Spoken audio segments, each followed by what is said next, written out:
5월 26일에 예정되었던 제6회 어울림 한마당이 제가 앞서도 말씀드렸지만 장소 관계로 6월 2일로 그렇게 옮겼습니다. 어울림 한마당이 벌써 올해로 6번째입니다. 여러분 집에 혹시 우리 교회 달력이 있으시면 5월의 메인 사진이 뭡니까? 작년에 어울림 한마당 단체 사진이에요. 사실 저는 어울림 한마당 할 때마다 참 기대가 됩니다. 작년에는 또 새로운 게임이 하나 들어왔더라고요. 혹시 기억나는지 모르겠지만 이불 뺏기인지 이불 당기기인지 아무튼 올해는 모르겠습니다. 그걸 할지 안 할지 모르겠는데 아무튼 어울림 한마당을 하다가 보면 참 기대가 되는 것들이 참 많습니다. 특별히 또 5월 26일이 또 목장 총출석 주일이고 또 그 다음 주가 어울림 한마당이라서 이것도 참 잘 됐다. 왜냐하면은 5월 26일 날 또 장기 결석한 목원들이 예배 올 것이고 그러면 6월 2일 날도 우리 한 번 더 어울림 한마당에 참석하면 좋겠다. 그런 생각들을 합니다. 어울림 한마당 이거 할 때 게임들이 참 많습니다. 다양한 게임들을 합니다. 매년 조금씩 변화가 있는데요. 대체적으로 마지막에 하는 게임이 있습니다. 점수도 제일 많고요. 그 마지막 게임이 뭡니까? 줄다리기. 줄다리기도 아주 제가 듣고 싶은 대답은 계주입니다. 계주. 이어 달리기죠. 그래서 각 병원별로 남자, 여자 대표로 나와가지고 계주할 때 이 들고 뛰는 게 있습니다. 뭡니까? 바통이죠. 지난번에는 엄청난 큰 대형 바통을 들고 뛰었어요. 보통은 좀 작은 걸 들고 뛰죠. 계주가 참 흥미롭습니다. 왜냐하면 첫 주자는 잘 달리는 선수라서요. 스타트를 탁 끄고 가는데 뛰다가 보면 이게 순서가 바뀝니다. 그리고 코너를 돌 때에 넘어질 때도 있고 잘 들고 다녔던 이 바통을 떨어뜨릴 때도 있고 계주를 보면요. 끝까지 가봐야 되겠더라고요. 예상하지 못한 일들이 이 계주에서 일어납니다. 신앙을 저는 오늘 계주와 같다라고 보고 있습니다. 올해로 복음이 우리나라에 들어온 지 140년이 되었습니다. 1884년도에 복음이 들어왔어요. 이 복음이 지금 우리에게 전달되었거든요. 아마 이 자리에 계신 우리 조부모님 세대 또 부모님 세대 그 복음을 받았고 지금 이제 자녀 세대에게 복음이 전달되었죠. 저는 이걸 보면서 신앙은 계주다라는 게 확실히 됩니다. 왜냐? 140년 전에 처음 복음을 받아들였던 사람이 있을 거 아닙니까? 그분들이 그 다음, 그분들이 또 그 다음. 그래서 이 복음이 우리에게 전달되었습니다. 저는 친가로 보면은 저희 아버지께서 복음을 받아들여가지고 제가 저희 아들들에게 이렇게 전하고 있고요. 저희 처가로 보면은 한 140년 전에 그때 당시에 말 타고 복음을 전했던 선교사님을 통해서 복음을 받아들이고 그 복음이 저희 아내에게 저희 아이들에게 이렇게 전달됩니다. 무슨 말이냐 하면은 복음은 바로 신앙은 바로 계주와 같다라는 거죠. 저는 오늘 여러분과 함께 이 신앙의 계주를 위한 세 가지 질문을 함께 나누고 이 질문에 대한 대답을 함께 찾아갈 수 있기를 원합니다. 먼저 신앙의 계주를 위한 첫 번째 질문입니다. 신앙의 바통을 잘 붙잡고 있습니까? 이거예요. 신앙의 바통. 왜냐하면 계주에서 중요한 건 바통이거든요. 신앙의 바통을 잘 붙잡고 있습니까? 여러분 제가 물어보겠습니다. 이 질문 그대로입니다. 여러분은 신앙의 바통을 잘 붙잡고 있습니까? 엘리멜렉은 나오미와 결혼하여서 베들레헴에서 살고 있었습니다. 엘리멜렉과 나오미가 살았던 시대는 사사 시대입니다. 이 사사 시대를 잘 반영해 주는 성경 구절이 하나 있는데 우리 같이 한번 읽어보겠습니다. 그때에 이스라엘에 왕이 없으므로 사람이 각기 자기의 소견에 옳은 대로 행하였더라. 아멘. 이게 사사 시대의 특징을 이야기해 주고 있죠. 사람들은 하나님을 왕으로 섬기지 않고 자신을 왕으로 섬겼습니다. 사람들은 하나님을 기준으로 삼지 않고 자신을 기준으로 살았습니다. 그래서 사사 시대에는 이스라엘에서 가장 어두운 시대예요. 신앙, 종교, 정치, 그리고 윤리 가장 어두운 시대가 사사시대였습니다. 우리는 이런 사사시대의 상황에서 오늘 이 엘리멜렉과 나오미의 가정을 살펴볼 필요가 있습니다. 여러분 엘리멜렉과 나오미의 이름의 뜻이 굉장히 중요합니다. 이 엘리멜렉은 뭐냐 하면 나의 하나님은 왕입니다. 이 말이에요. 나의 하나님은 왕입니다. 그리고 나오미의 뜻은 뭐냐면 기쁨입니다. 여러분 엘리멜렉과 나오미의 이름을 뜻을 보시면 우리는 그들의 부모가 참 신앙을 가지고 있었다는 것을 충분히 생각해 볼 수가 있습니다. 엘리멜렉의 부모가 아들을 낳았어요. 그런데 이 아들의 이름을 어떻게 지을까 기도하는 가운데 이 아들은 하나님을 왕으로 삼고 사는 인생이 되었으면 좋겠다. 그래서 엘리, 나의 하나님, 멜레크, 왕입니다. 나의 하나님은 왕입니다. 내가 왕이 아니라 나의 하나님은 왕입니다. 이렇게 살기를 원하는 마음으로 아들의 이름을 엘리멜렉이라 지었습니다. 나오미도 마찬가지입니다. 나오미의 부모가 딸을 낳았습니다. 이 딸 이름을 뭐라고 지을까? 이렇게 지으면 좋겠다. 주님 한 분만으로 기뻐하는 인생. 주님 한 분만으로 기뻐하는 인생. 나오미의 부모도 사사시대에 주님 한 분만으로 기뻐하는 인생을 살았던 참 신앙의 부모라는 것을 알 수 있습니다. 여러분 이것을 통해서 우리가 무엇을 알 수 있습니까?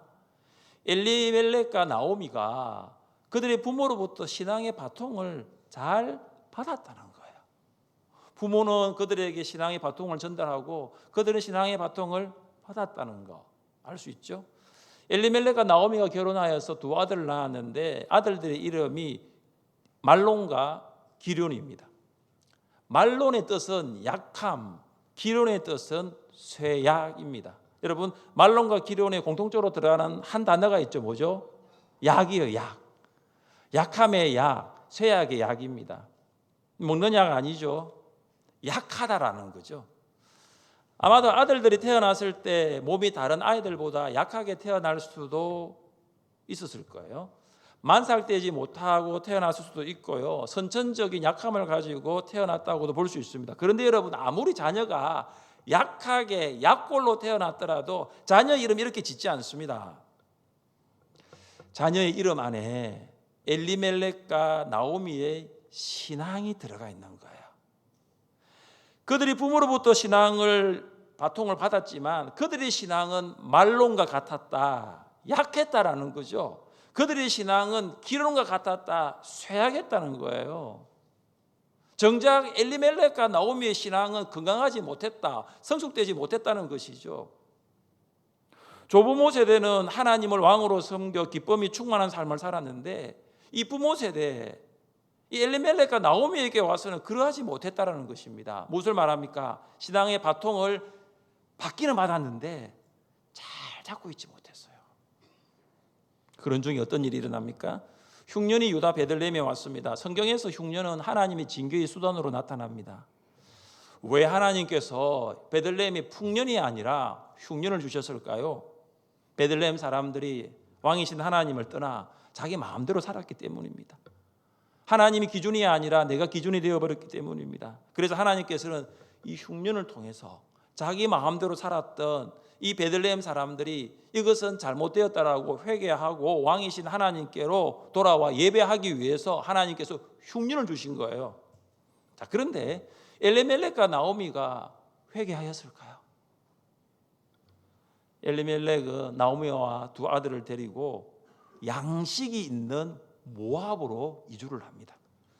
모압은 요단 동편에 위치한 아르논 강을 중심으로 매우 기름진 들판과 목주지가 있었습니다. 어찌된 일인지 남편 엘리멜렉이 모압에서 죽습니다. 타국에서 남편의 죽음은 아내에게 가장 큰 상실감으로 다가왔을 것입니다. 그리고 남편이 죽었어요. 그러면 아내 나오미가 하나님께 물어봐야 됩니다. 주님, 왜 남편을 먼저 불러가셨습니까? 주님, 제가 이제 이 모압에서 제가 어떻게 하면 좋겠습니까? 여러분, 그러면 지금이라도 두 아들을 데리고 모압에서 베들레헴으로 가야 합니다. 남편이 죽었잖아요.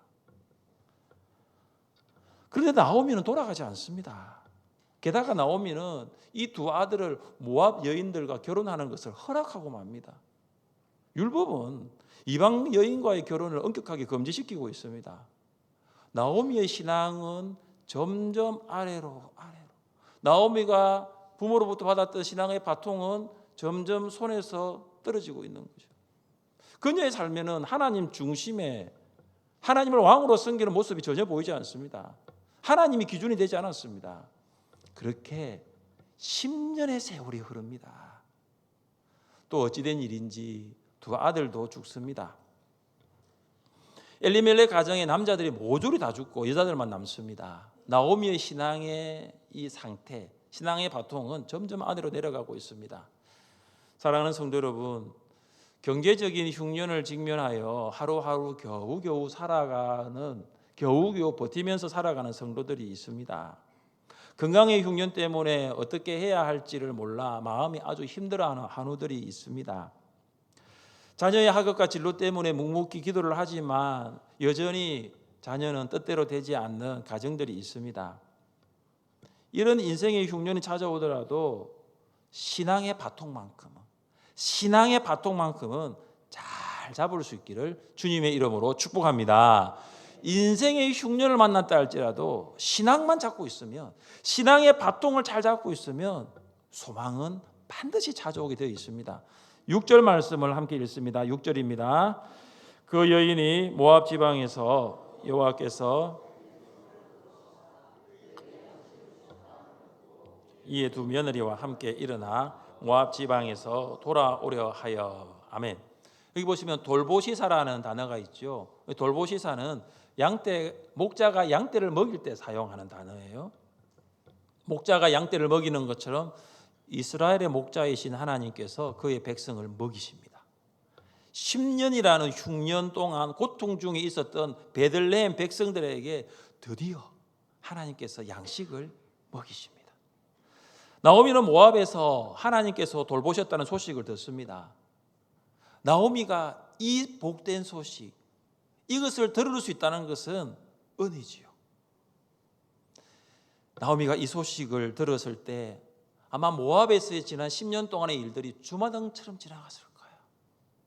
남편 죽고 두 아들 죽고, 그래서 가지고 왔던 거 다 잃고, 그것이 파노라마처럼 지나갔을 거예요. 이제 나오미는 그동안 놓쳤던 신앙을 다시 잡으려고 합니다. 신앙의 바통을 다시 잡으려고 합니다. 베들레헴으로 돌아가려고 합니다. 두 며느리도 나오미와 동행합니다. 그런데 나오미는 대뜸 며느리들에게 이렇게 말합니다. 너희는 각기 너희 어머니의 집으로 돌아가라. 너희가 죽은 자들과 나를 선대한 것 같이 여호와께서 너희를 선대하시기를 원하며 여호와께서 너희에게 허락하사 각기 남편의 집에서 위로를 받게 하시기를 원하노라. 이 8절 말씀해 보시면 나오미가 여호와를 부릅니다. 여호와라는 이 말을 8절에서 하게 됩니다. 그동안 하나님을 찾지 않았던 나오미였습니다. 드디어 하나님을 찾습니다.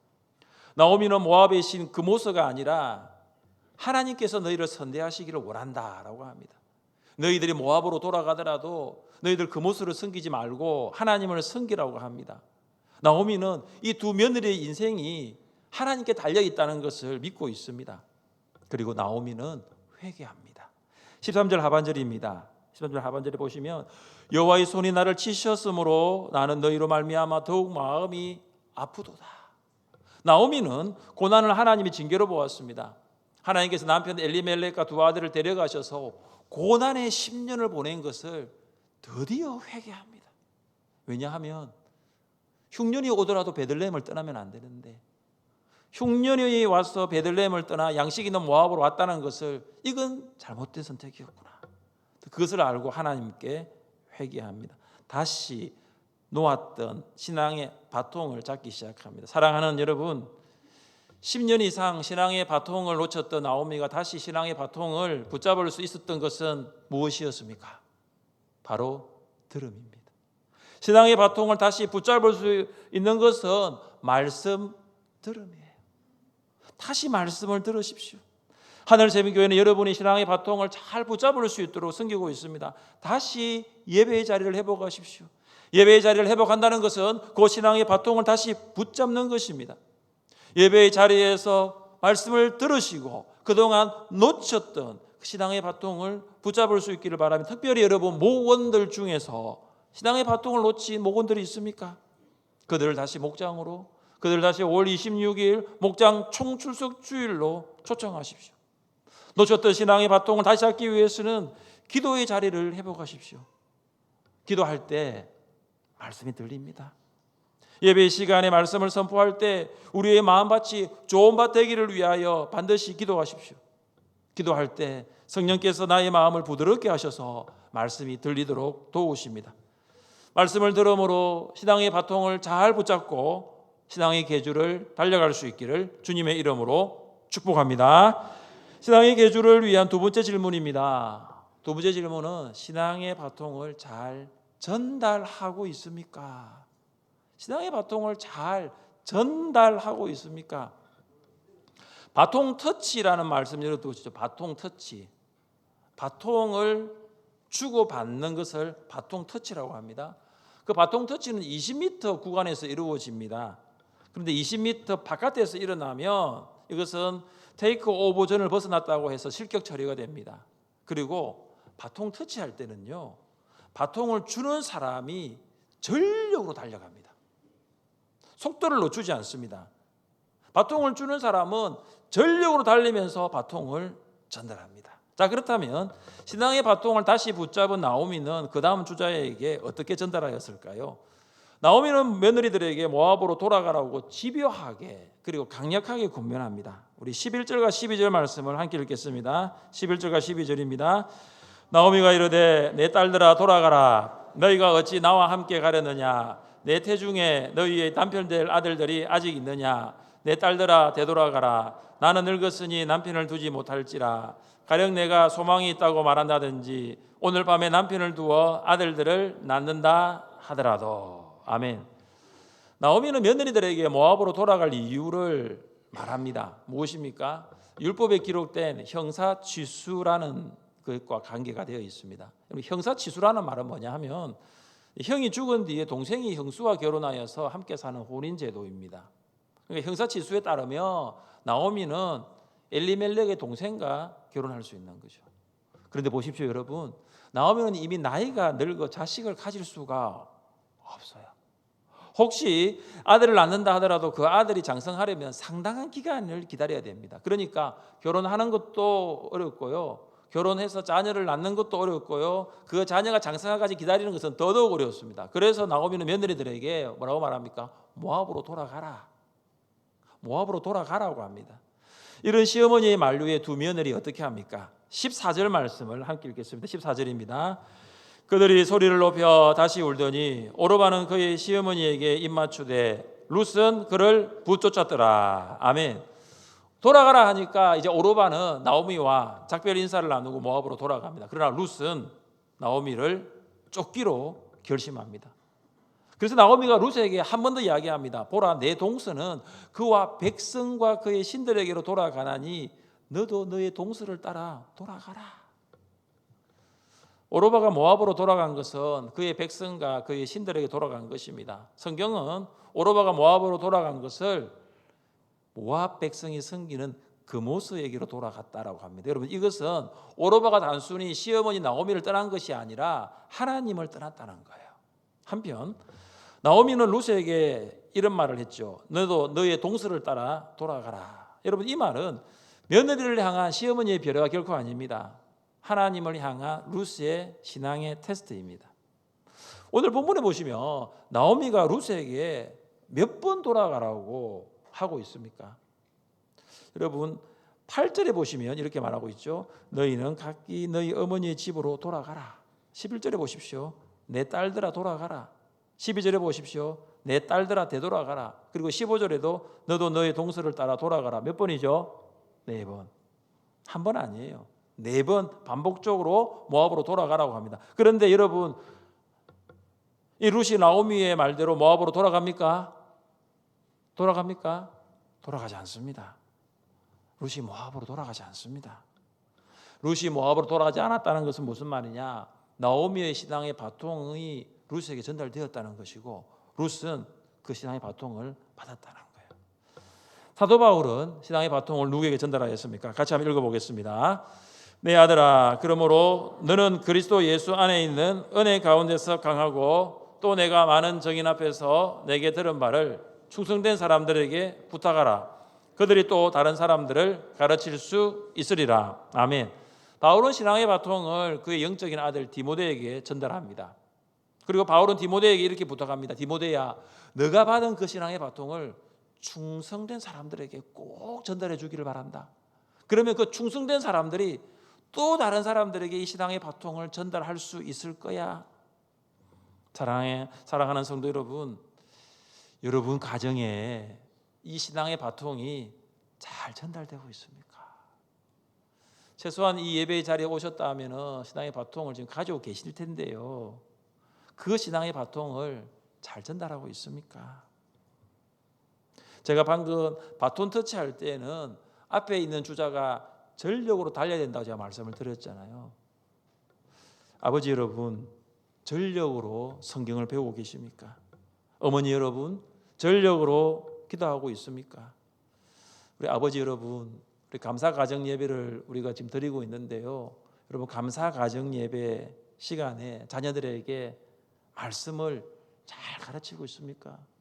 우리 여기 아버지 여러분 말씀을 잘 가르치고 있어요. 성문수 집사님,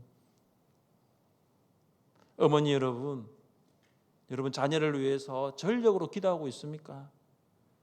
개주하는 사람들요 천천히 걸어가지 않습니다. 전력으로 그 다음 주자에게 바통을 주기 위해 달려갑니다. 아버지들은 전력으로 성경을 배우십시오.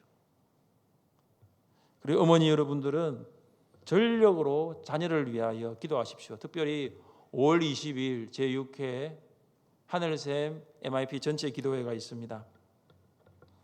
기도하는 자의 자녀는 결코 망하지 않습니다. 한번 따라해 보십시다. 기도하는 자의 자녀는 결코 망하지 않습니다. 믿으십니까? 믿으시면 기도하시면 돼요. 믿으시면 눈물로 기도하시면 돼요. 믿으시면 눈물로 기도하셔서 그 자녀가 정말로 망하지 않는 것을 여러분 한번 보시면 됩니다. 기도하는 자의 자녀는 망하지 않습니다. 전 세계적으로 지금도 존경받는 인물들 중에 미국 제16대 대통령 아브라함 링컨 여러분 아시죠?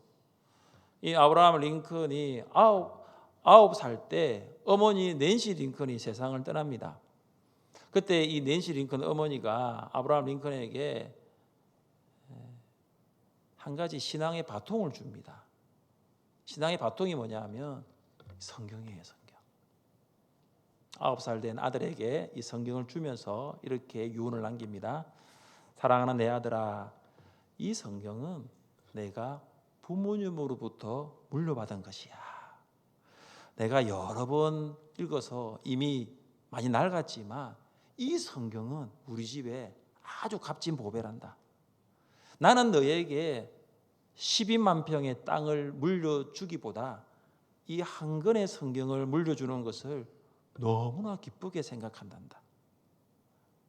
너는 이 성경을 부지런히 읽고 이 성경에 있는 말씀대로 살아가는 사람이 되면 좋겠다. 하나님을 사랑하고 이웃을 사랑하는 사람으로 살아갔으면 좋겠어. 이것이 이 어머니의 마지막 부탁이다. 너도 이것을 지킨다고 약속할 수 있겠니? 여러분, 그래서 아브라함이 미국의 대통령으로서 된 거예요. 여러분, 자녀에게 마지막 줄 수 있는 신앙의 바통이 있습니까? 신앙의 바통 여러분 무엇입니까? 죄송한 말씀이지만 우리 부모님들 성경 가지고 계세요? 이 성경 읽고 계세요? 오늘 예배 자리에 오시면서 성경 가지고 나오셨어요? 여러분, 이 성경에 손때가 여러분 묻어 있습니까? 여러분, 과연 내 자녀에게 물려줄 성경이 있습니까? 여러분, 내 자녀에게 물려줄 신앙의 바통이 있습니까? 여러분, 있어야 되는 거예요. 이걸 내가 물려줄 수 있어야 되는 거죠. 신앙의 계주를 위한 세 번째 질문입니다. 신앙의 계주를 끝까지 달리고 있습니까? 한번 따라해 보십시오. 끝까지 달려갑시다. 끝까지 달려갑시다. 루스 나오미에게 모압이 아니라 베들레헴으로 돌아갈 이유를 분명히 말합니다. 16절 말씀입니다. 16절을 함께 읽겠습니다. 루시 이르되 내게 어머니를 떠나며 어머니를 따르지 말고 돌아가라. 강건하지 마옵소서. 어머니께서 가시는 곳에 나도 가고 어머니께서 머무시는 곳에서 나도 머물겠나이다. 어머니의 백성이 나의 백성이 되고 어머니의 하나님이 나의 하나님이 되시리니. 룻이 베들레헴으로 돌아가야 할 분명한 이유가 이것입니다. 바로 어머니의 하나님이 나의 하나님이 되시리니. 어머니의 하나님이 나의 하나님이 되시리니. 모압에서 그 모습을 섬겼던 룻이 이제 이스라엘 여호와, 그 여호와를 하나님으로 고백하고 있습니다. 룻은 분명한 회심을 경험했습니다. 룻은 나오미의 삶에서 하나님의 살아계심을 보았습니다. 남편 먼저 보내고 두 아들 앞서 보냈던 그 나오미의 그 파란만장한, 정말로 모든 것을 포기하고 싶었던 그 나오미가 그래도 하나님 의지하고 살아가는 모습을 룻이 보았습니다. 그 모습을 섬기는 수많은 모압 사람들 중에서 하나님을 묵상하고 하나님을 예배하는 나오미를 룻이 보았습니다. 이제 10년 동안 살았던 나오미, 이 모압 생활을 다 청산하고 베들레헴으로 돌아가야 된다는 그 결단한 나오미의 모습을 보면서 신앙이 무엇일까? 믿음이 무엇일까? 룻은 생각했습니다.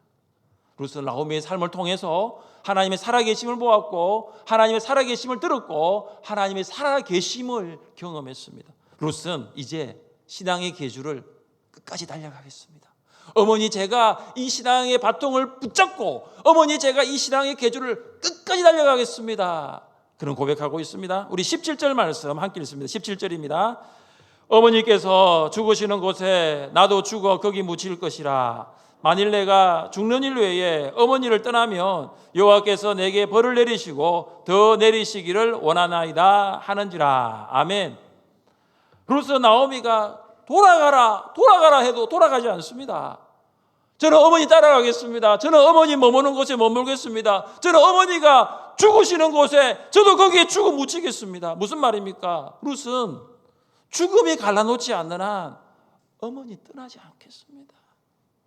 죽음까지 신앙의 바통 잡고 죽음까지 신앙의 계주를 제가 달려가겠습니다. 룻의 고백입니다. 룻은 신앙의 계주를 끝까지 달렸어요. 베들레헴으로 돌아온 룻은 엘리멜렉의 친족 보아스를 만나 결혼하여 가정을 이룹니다. 룻은 아들을 낳았는데 그 아들의 이름이 오벳입니다. 오벳은 여러분 잘 아는 이새의 아버지가 되고, 그리고 오벳은 다윗의 할아버지가 됩니다. 그리고 마태는 예수님의 족보의 한 부분을 이렇게 기록했습니다.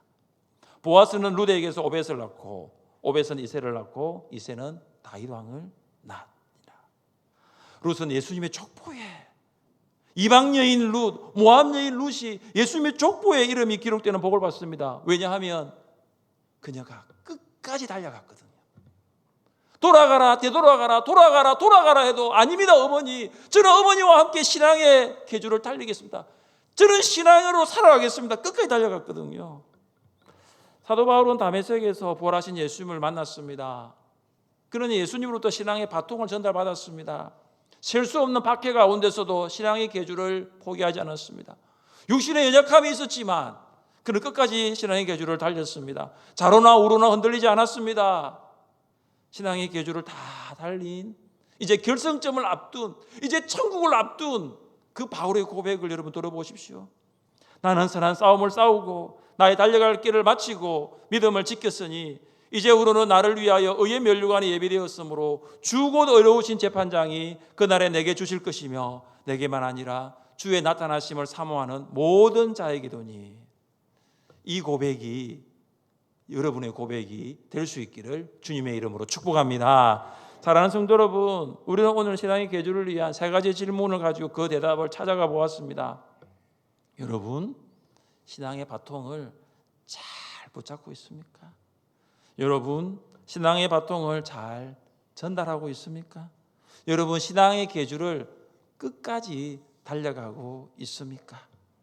신앙의 바통을 잘 붙잡고 그것을 잘 전달하고 끝까지 달려 천국에서 두 팔 벌리고 계신 주님의 품에 안길 수 있기를 주님의 이름으로 축복합니다. 우리 자리에 함께 일어나셔서 찬양합시다.